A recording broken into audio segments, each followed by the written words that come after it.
Facts, not people. We need to have our name tags. Pardon me?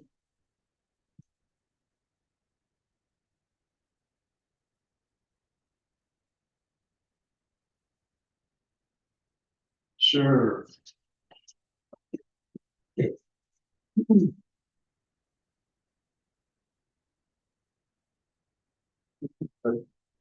Oh, sorry, thank you very much. Familiar with the airline or service. Short-term rentals. Would you like to be resolved today? Oh, sorry. Yes, yeah, sure, I don't know. We were permitted to be, short-term residents, so I'm just curious what's the change. That's where we're starting at. Yes. That making it farms. Okay. Well, meeting is started. Well, it started, then we went to executive session and rather executive session. I sent you my edited version for a starting point. I know Mr. Kedley took a look at it and was pointing out a few things that you'd like to see. I just raised some questions. Okay. I appreciate the initial draft. I think it gives us a good starting point.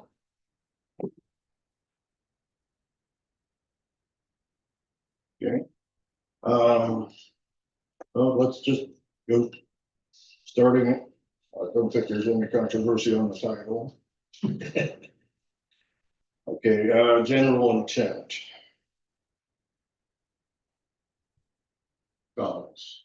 Bill, you had one, I know. Well, my only comment on the general intent, Bruce, is in your bullet number C, holding property owners responsible to self-police localized issues. I don't know that localized issues. I think that just needs some further amplification of what that might be. Okay.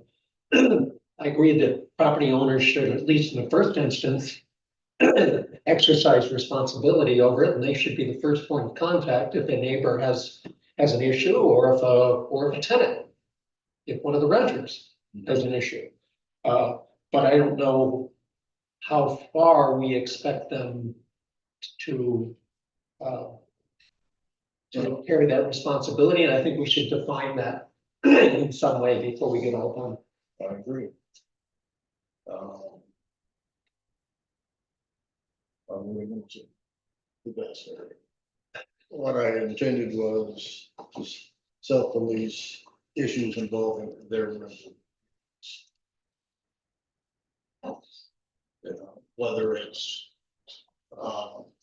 something that the renter complains about, or the renters are causing a problem. And I think that's where people knowing how to contact the owner or agent, you know, so they can call and say, hey, look, their dog's running wild through the neighborhood. They also call these animal control things.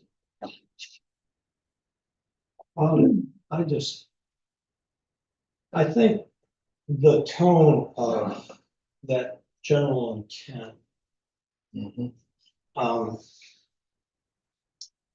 I think what we really are trying to do is not mitigate adverse effects. I think that kind of language says, you know, implies that there are a lot of adverse effects. And I think what we're trying to do is create something that we don't have now, that creates some standards and regulations to ensure that we have protection of the health, the character, safety, general welfare of the community. And so as I read that first paragraph, it's more like we've got a group of Sounds too punitive. landlords that aren't doing the right thing. That's a good point, though. It's just, Yeah. you know, and that's not what we're trying to do. Are we? I mean, I think we're just trying to set the guidelines for those people who have And you're on, short-term rentals. maybe we'll switch back to. And Huron's, I think, more in line with that kind of, Says, With that tone. yeah, tone. to regulate the safety and use of short-term rentals in line with the goals of the town. You're on master plan. Where do you see those words? Okay. Actually, I had an underline before. I like that too, and maybe part of the reason that in item C that it raised awareness for me was the term self-police. And maybe we're not that. Yeah. I appreciate your choice of the words, but I think we're really, at least in the first instance, looking to the property manager to be responsible for. Right. Yeah, Okay, rather than. responsibilities for the Right, renters. Yeah. And responsibility of the to the lease. neighbors, yeah. Right, so. We strike that or? No, somebody has to- we can work with it, yeah. I mean, I don't think we're trying to put this in final form right now. We'll just, Yeah, this is a draft. yeah. Like I said, Draft. nobody was giving me anything, so. No, That's fine. That's, I'm glad you picked up on mitigate adverse effects because it creates a sort of a negative are we tone rather than a. in this now? See, I would probably just stop right after the words are operated, period. Where? And just get rid of the, and to mitigate the adverse effects. So you just start that? Yep. Not go back to the, you're on, No, I think you're on. I don't like mandatory regulations. all right?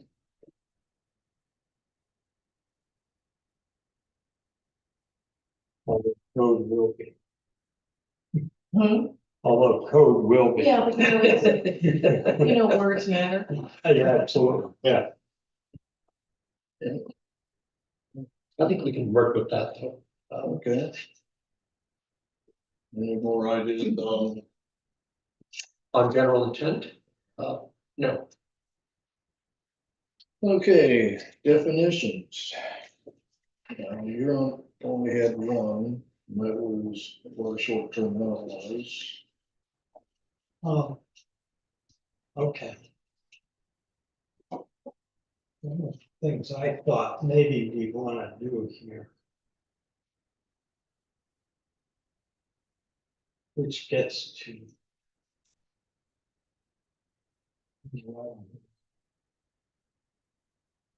Is, before we jump into definitions, have a heading purpose. You know, we've said what the general intent is. So instead of general intent, like, Well, maybe you use those A through Ds as the general purpose to establish an application process, establish owner's responsibilities, runner's responsibilities, and a process to ensure compliance to the code. Are those the four main things that we want to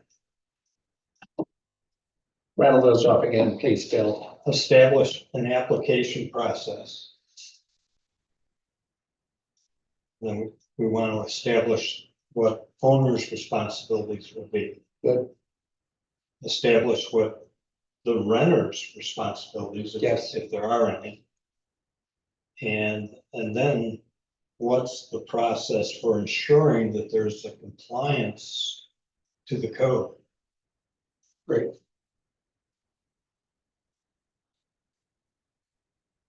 So we start with general intent, purpose. And then get into our definitions. Like that. I do too. Can you somebody repeat that for me? Let's make sure. I get it. His points were to establish an application process, Right, establish the owner responsibilities, establish what are the tenant's responsibilities, and to outline the process for ensuring compliance.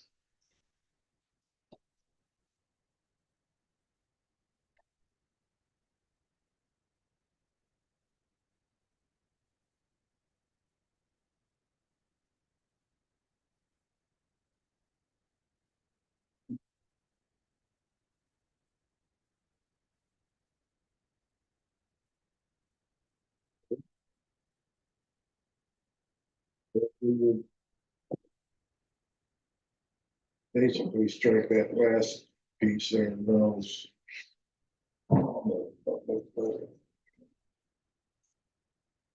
Good. All right, Yeah, we can come up with a paragraph. well, that's okay. Yeah, good idea.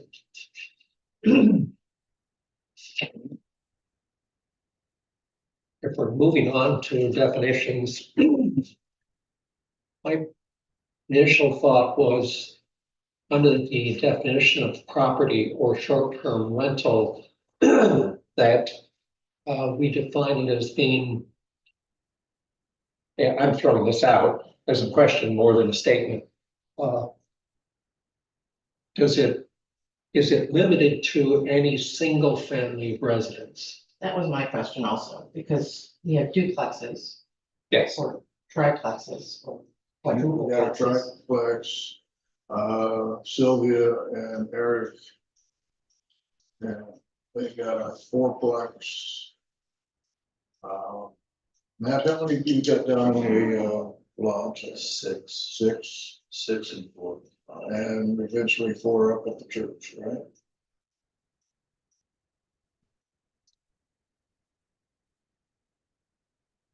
Personally, I think those should be rented or treated as a motel. But. What doesn't it say somewhere? On commercial property anyway, Bruce, I mean, I think you're looking at Yeah. short term on the houses that are. I'm just. Yeah, no, what I'm saying is Figure out, there is a difference between to commercial property and non-commercial. And Huron, listen, Huron. Yeah, I know. Cut it off at 4. There's More than some 4. number, and then they say anything above that would be considered under motel, hotel. Yeah.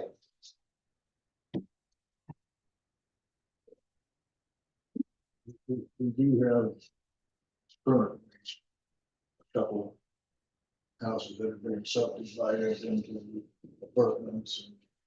As long as they're long term, that's not a problem. So, I mean, you could put in there all such residents and dwellings with, and set whatever X number of, up to X number of units. If that's one.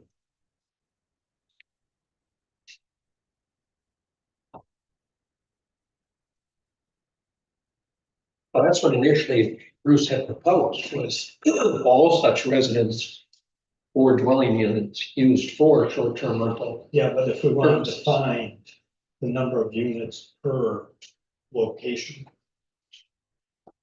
that would be the place to put it, right? Uh,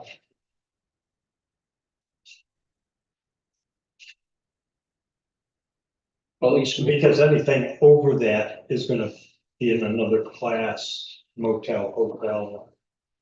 if that's what we want to say. Well, this is definitions, so Right. presumably we're only offering a definition of Of what the short term, what a short-term rental and property anything above that is something else. is, something that's Right. not a short-term rental property. So that calls into the question, Okay, you know. Okay, I will check with Kevin. Make sure that, yeah, Before, I don't know. I'll get hold of them sometime today. Probably while I'm driving. How many units are you gonna have at the church? 4. Yeah. 4 in the church, and I have technically 7 if you count my apartment down there. Down.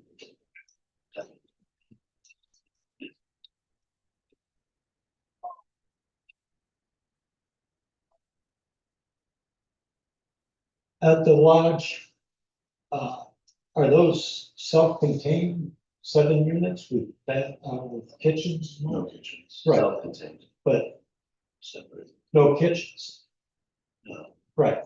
But up here, refrigerator, but I'm in one co yeah, no, I mean, that's like a motel. Yeah, But up here, they'll all be self-contained, no kitchens. no kitchens? No, one might have a kitchen, but I haven't decided yet. Oh, I'll see how okay. much I want that. How much money, more money I want to spend. Kitchens is a big word. Or Because if you have a kitchen, that can define a unit. Yeah, Like we have 5 rooms or 6 rooms, no kitchens. So am I short-term stay? yeah, that's the question. You know what I mean? You really can't do a long-term rental with no kitchen. I mean, you can, but I mean. with that- It does, yeah. You're right.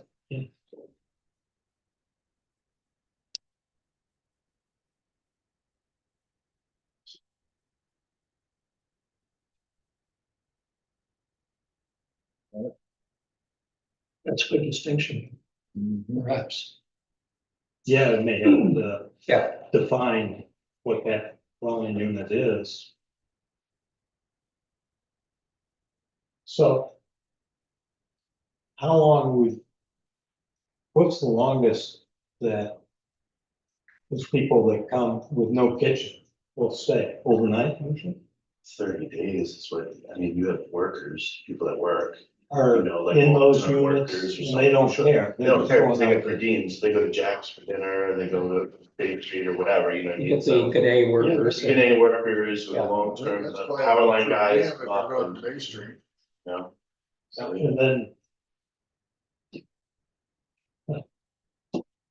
that's like the Marriott, whatever, the Extended stay. extended stay. Although those typically have kitchenettes. Yeah. Right. yeah. Yeah. Okay,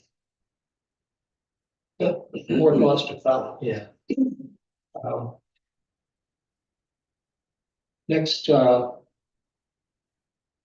I had was on your proposed definition of short-term rental occupancy of a single family.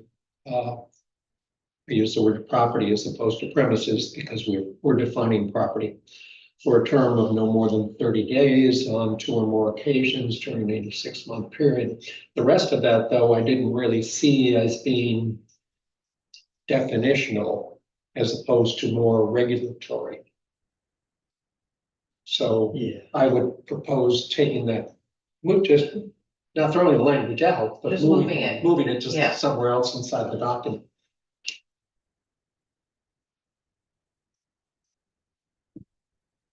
So after the first sentence, Yeah, we'll find another place for it.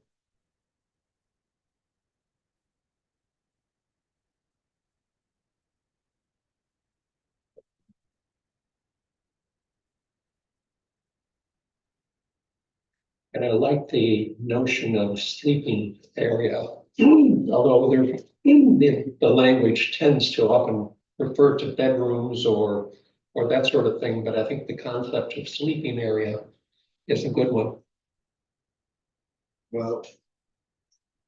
Most of the codes we looked at, you get a definition of a bedroom plus one other sleeping area. But again, that the number of sleeping locations, okay, is what will ultimately determine the maximum capacity. So I think the concept is a good one, as opposed to having that hinge on the number of bedrooms available, as opposed to the number of places where people are intended to be able to sleep. Oh, I agree. Yeah. You know, I've got a cottage. It gets too much use to rest. But, you know, we're looking at putting a Murphy bed in. Sure. Yeah.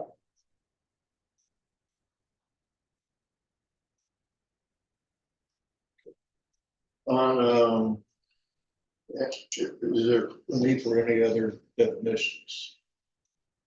Not for me.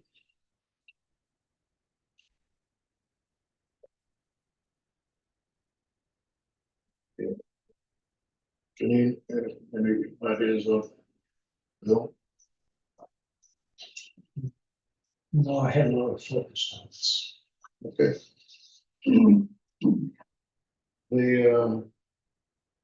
We can come back to it. Application process, and you're on, they say, every new short-term rental. Sarah, excuse me, is there a copy of this paperwork you're looking at, Um, that I can have? Would be great. I can give you one of your on, I don't have. Just a second here, it's. I think if somebody wants to, I have Canadice. If somebody wants to look at that one. That will make copy. I just want to know what you're talking about, Zach, and how. Yeah, that's. Oh, yeah.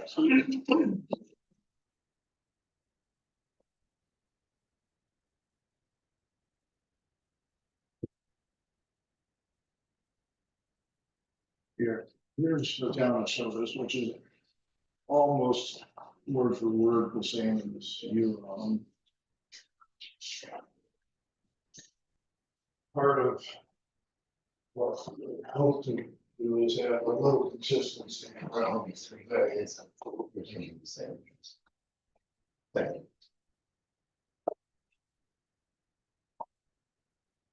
And for those people that are zooming, they can look up Huron or Sodas and Right. find pretty much the same words. The too. links to those were included on the website.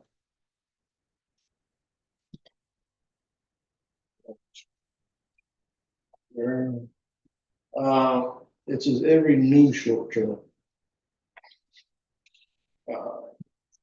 Yeah, I don't know that the word new is out there.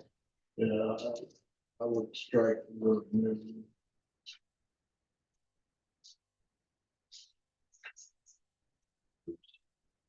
Just ask you a good question. Actually, I'll ask you guys, but do you know how many short-term rentals there are in Sodas Point The currently? best count I can get right now, not counting what is online, is 78. Okay, so I'm gonna assume it's probably at least a third more than that because you don't see what's. Well, I get that, like I said, the best, you know, the assessor does not have that record. So I've been contacting people. Numbered streets have been the hardest ones to get a good number on, but,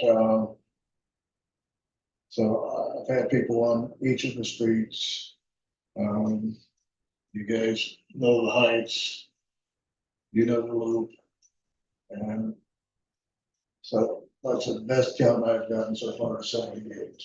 But It's something we want to get a grip on though, for sure. Oh, yeah, absolutely. You need to know what's being brought into the town. Well, if the state- I understand. if the state goes ahead with what they've discussed, and you have to register with the state as a short-term rental, which would make it much easier to figure out how many there are. Well, state wants their money. Well, yeah. I mean, Wow. just like what happened with Uber, and you knew Well, went to, there was like, well, this is all of a sudden, like, oh, wait. there's a lot of In defense of the state, they have been under a lot of pressure from So, hotels, motels, bed and breakfast, but they all have to pay the occupancy tax. And State's behind the power curve on that one.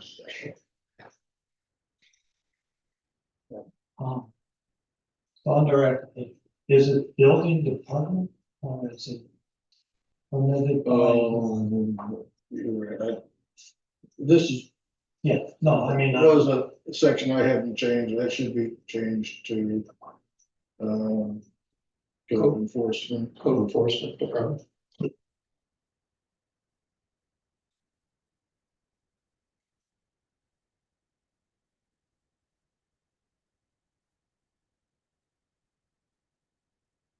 And rather than introducing a bunch of different fees, you're putting everything into a suggested application fee.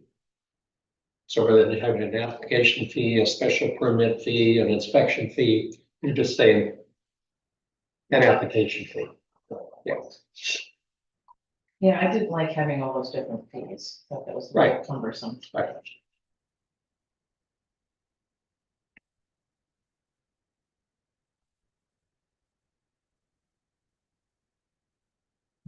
In item A, a listing of all owners, one of the thoughts I had, it might make it more cumbersome, but other, instead of owners, that there may be partners, there may be shareholders, there may be trustees, there's different forms of ownership, so we should somehow try to sweep the collection of all of that information in. Although I'll also suggest that, you know, you could have a minority interest somewhere along the line as well, and I don't know if you want to pick up all of those. So and I don't know what that does for you. I would say primary, primary managing partner, if it's an LLC. yeah, I don't know. But you want the primary right. contact. Well, you want the And then primary you want owners as owner. well. Right, Yeah, primary owner here. And then if the owner, like,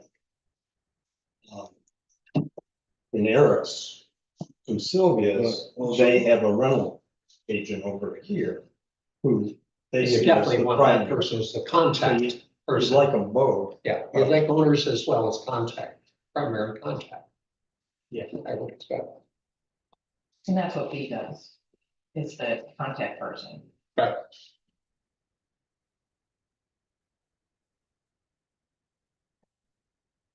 Yeah, that's in B as a contact person. Yeah.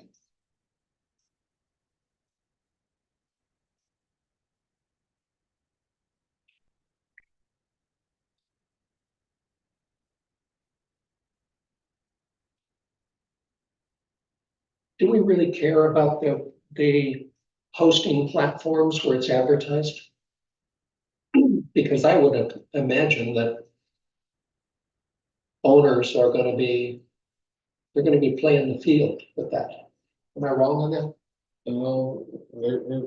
You'll find the same place listed on 3 or 4 different, Right, which is why counting them gets difficult. You can't go to this count up, okay, oh, there's there's 20. 25 here, there's, right. Yeah. But do we really care? I don't care where they advertise, I think that was just. It was part of Huron's. Yeah, You're on, I agree, I don't think it matters, because then what if they, the thing is they join, they separate, yeah, they switch horses, yeah, who really cares? yeah, I don't. I put mine on all different ones. Sure. And I use one software that manages them all, so when it books on one, it takes it off the other for those dates.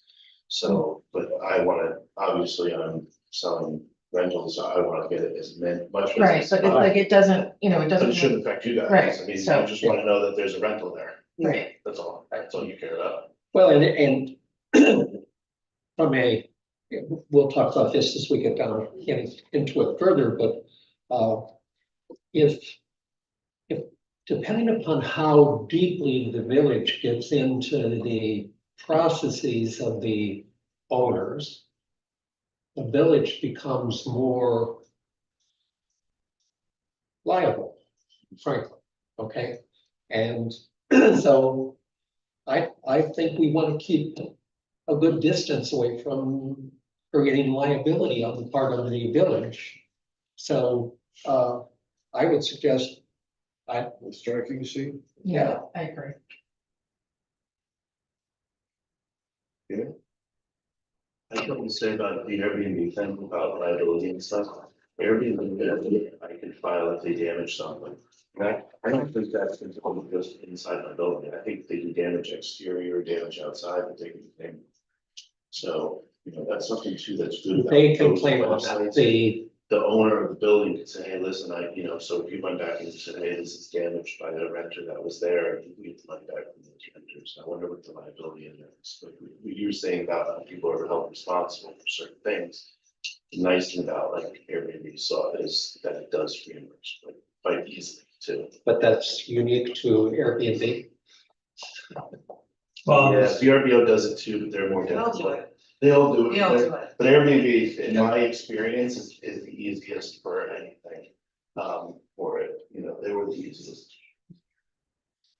VRBO is horrible. VRBO is horrific, so, yeah, but they all have it, so, I mean, but that's not gonna help.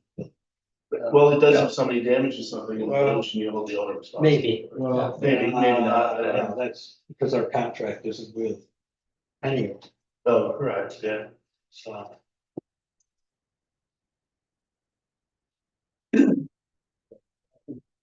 the copy of the, Does the rental agreement move around much? With words in rental agreements move around much? If a person submits a proposed rental agreement at the beginning of the 2-year period, does that rental agreement get changed up very often, I wonder? I haven't seen it.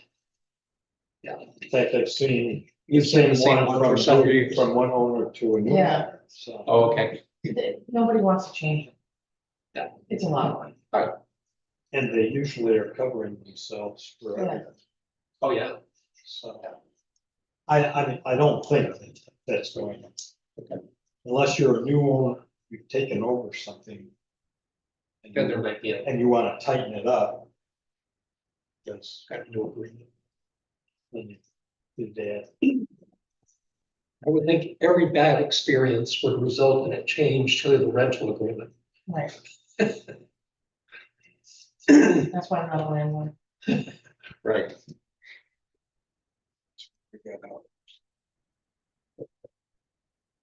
I like including property boundaries, riparian lines.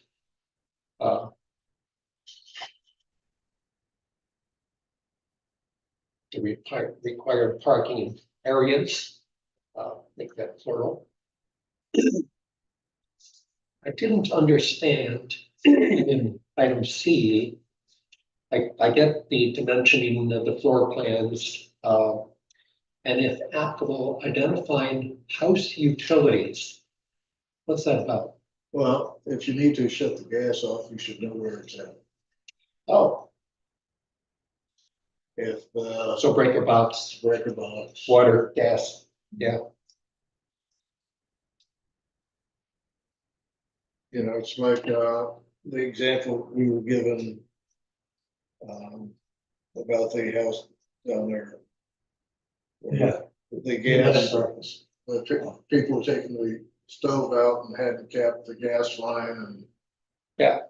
You gotta know where that stuff is.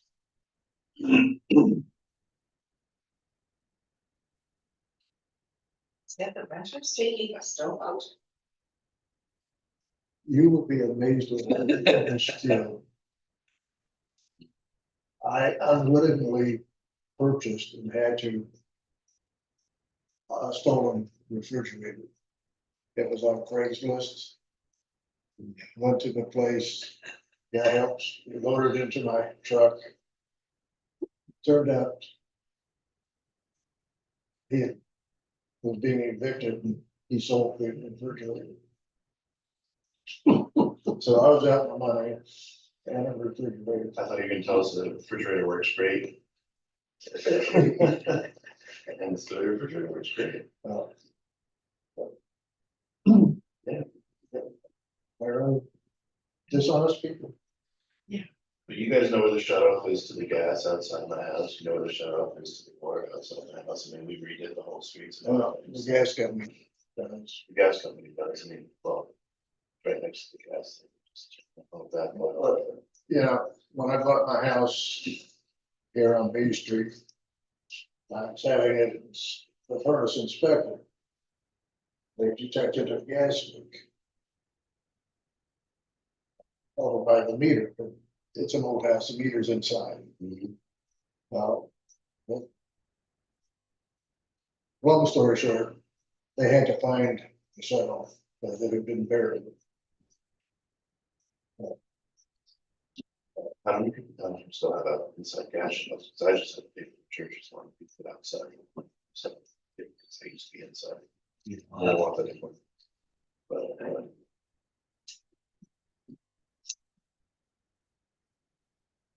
All right. Back to, this. Was I have to leave at 10:30? Yeah, Okay. we didn't set any. Okay, Okay, so we can stop. okay, I just, No, it's a good time. no, we got another 9 minutes, so, But, and then maybe we should schedule another. yeah, meeting. no, that would be great, thank you. Yeah, we want to take this. And then I can, Well, maybe we can hit some highlights of bigger issues rather than wordsmithing. Yeah. no, either way is If you fine, wouldn't I mind. can just, Yeah. I don't wanna just Or get up and. maybe we finish where we are right here to F. And then say, all right, what are some bigger issues? That we need to address. Okay, E is probably a place to talk about the maximum capacity, calculation of the maximum capacity. but yeah. So But rather we than- do want it in the application. Yeah. Yes. So where would you stick that? Well, I just wordsmith D to say the maximum capacity and where sleeping accommodations are provided. That should be on the application. So, a little d, under E. Looking to see what I'm bringing over here.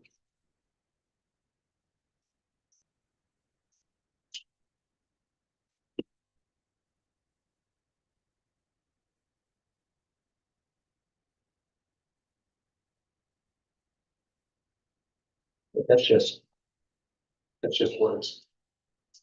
We can tweak those. Okay.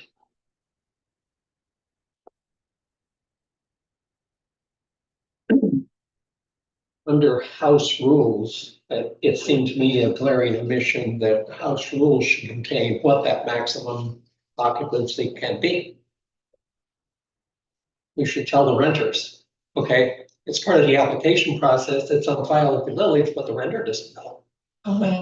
Okay, so first and foremost, I think the house rules should contain, maximum capacity of this unit, whatever it is, Kind of like they do for a hotel. right?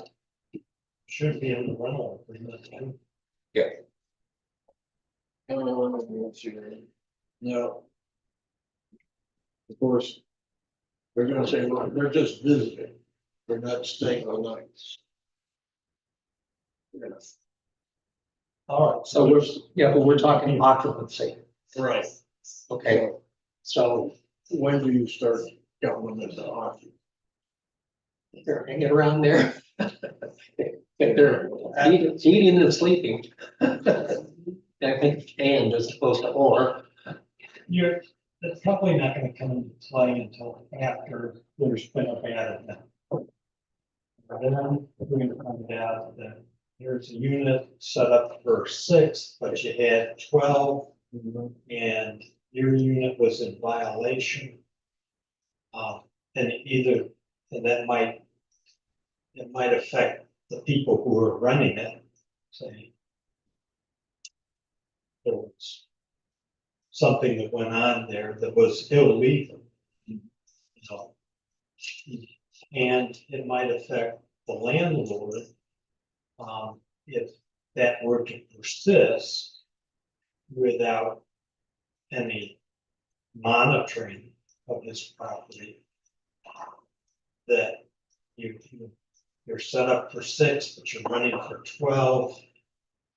How can you handle that, Matt? Somebody makes a few extra. I have a, oh no, I have a strict policy. I also watch cameras. I make sure I see, like, one night I had like 10 people go into my cottage and I was like, shit, like, that's too much. So I went in there and knocked on the door, like, oh, we're just here for birthday, we're just gonna, we have a cake, whatever, they're out by 10 o'clock. I'm like, just make sure you're out by 10 o'clock.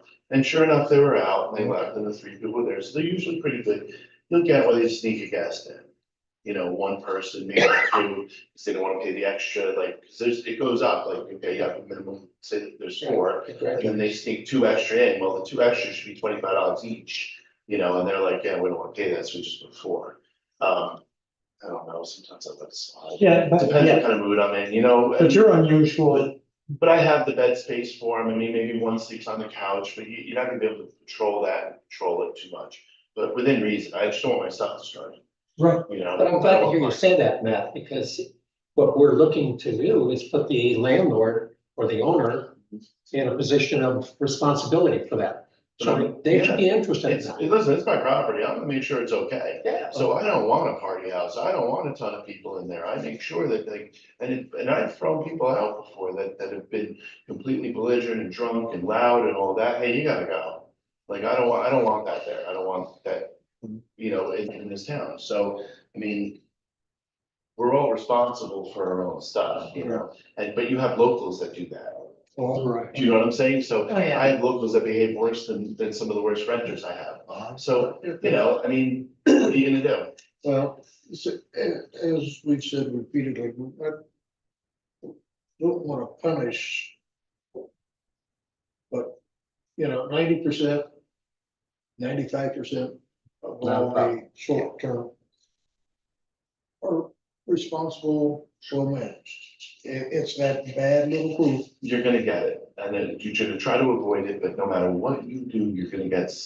It. Well, I guess It's part of that's like- why we need some rules. I have one thing to say about all this though. And it's great to know, I think you really need to know how many short-term rentals are down here, and I think it's okay to do that. But as a charging short-term rentals, currently, I don't think there's enough business being brought to Soda's Point to start charging short-term rentals. My rental units have been down, and I think it's across the Well, board, we're not so we need to looking bring at, more business into Soda's we're not Point. looking at adding a tax. No, okay. No, I get registering, I mean, I think it's okay to know who has short-term and where they are. Nothing wrong with information. You know. That was a discussion I had with the mayor, there's no interest in the village charging an occupancy tax on that.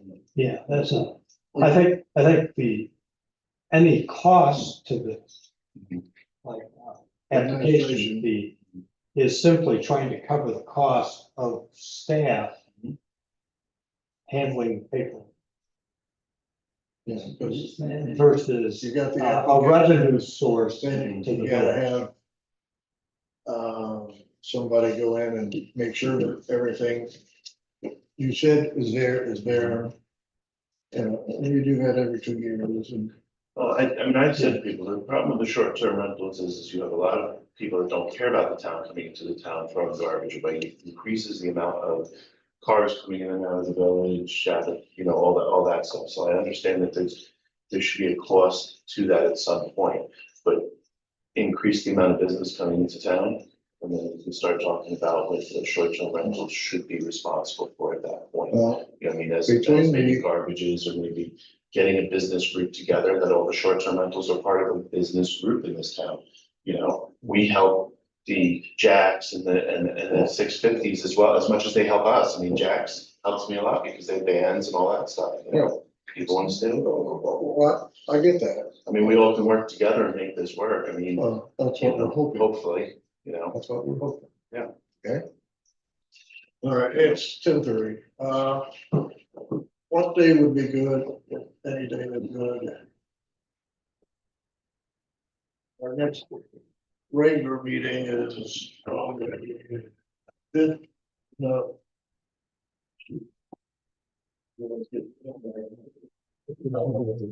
On the seventh, Yeah,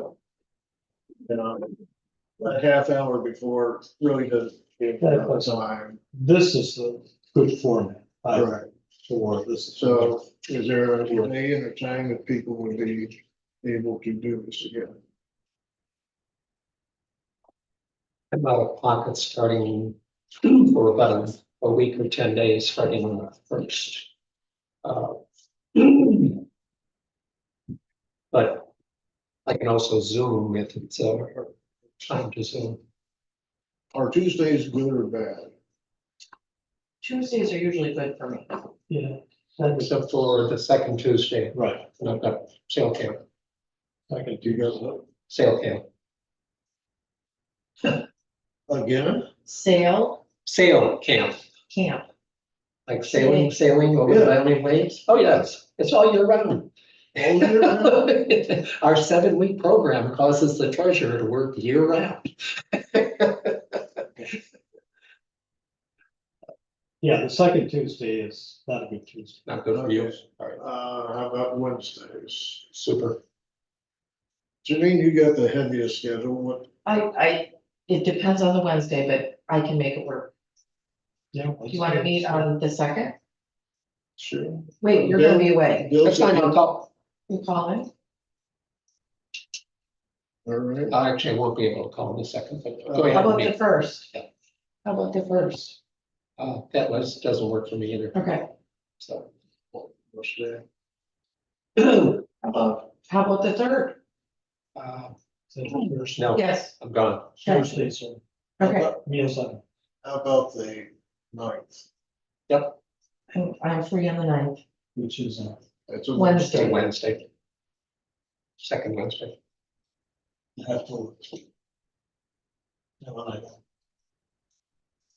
Okay. That's,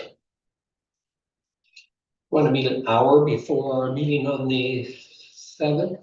Can you do that? Rather than a half hour? I can change something and do that, yeah. Does that work for you? Well, I can do it. yeah, All right. So meet at 6? Yeah, it's a more meaningful block of time. Yeah, no, that's 6 on fine. the 7th? Yeah. All right. I'll get that advertised. are people on Zoom hearing this? Yeah. Okay, But it had to be advertised. No, Yeah. no, that's fine.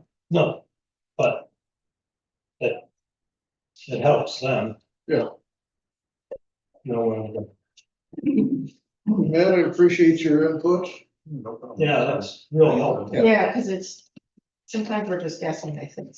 If you want to see like the Airbnbs, like all the back end of the website, or like what my rentals view, like that is, I mean, that would be of interest to you, I'm sure, I mean. Unless you are on Airbnb when you rentals with the. Yeah, I only see it from the renter. Yeah, renter, but there's a Yeah. rental thing, like what we can say on ours and how many people we can list in there and stuff like that. And again, like I said, I mean, try to police Right, it, you know, but if you get, it's just like here, like you got somebody renting long-term rental their Yeah. house. And there's multiple families in that house. I mean, you're relying upon them to police their own property. Yeah. Yeah. So not Kevin's not here right now, you go around going, Right. oh, look, there's a whole family of 10 living in this one house, you know? Yeah. So Yeah. they got 20 cars, they got, you know, like.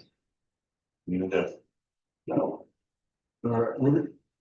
And Matt, since you may not be here next meeting, one of the topics we want to cover is insurance. One of the things that is in Huron code that we're suggesting here would be a certificate of liability insurance, okay? What's the policy threshold on? Mine's a business insurance, so mine's for, you know, 8538 Bridge Street LLC. So you got $1 So I million. have, Yeah, so mine's a policy that covers my, An umbrella. my short-term. Yeah, rentals, it's, but- to be honest, $1 million is not that expensive. No. We carry it on our, Oh, yeah, we all have a But problem. that's the insurance company's deal though, Yeah. you know, these. Thanks, Kenny. Okay, see, It's whatever, like, so you have people doing here, they're doing short-term rental and say short-term renters burn out, or something like that, does the insurance company cover that? That's between them and the Well- insurance company, I don't know the answer to that. well, Well, one of You the know, things I have that, renters insurance because I have renters in my place. But if you're doing Airbnb, is it renters insurance? Does Airbnb cover that for them? Because Airbnb does cover certain things, but I would think that the owner better advise their carrier sure. that they're using it as a But rental. if they don't, well, and that, not your problem. one of the things that is in here is they have to have a proof that if they have a mortgage, the lender is aware that it's being used as that, Mhm. and that the insurance company is aware of that. is, just thinking, is that something that we need to codify? Well, it needs to, What's part of the application process? just, We want to know we that, want to make sure. that they've got coverage. So you do that for other businesses in this Well, town, something happens, like a restaurant or something. you know, especially with liability, because something happens and you damage the neighbor's property, you're liable. Right. And we want to make sure that they, Okay, not a super reason for it. Yeah. It's not, if all right. the damage is done to you, your property. Yeah, you're on your own hook, Okay, but if it's somebody else's property, all right, we gotta, we should wrap it. is that the good? No, this is mine. Okay. I gotta run up there and. See if I get this mouse to work.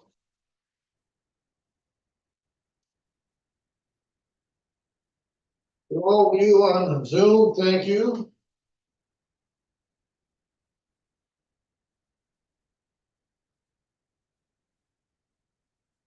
I hate this mouse, I hate this mouse. Thank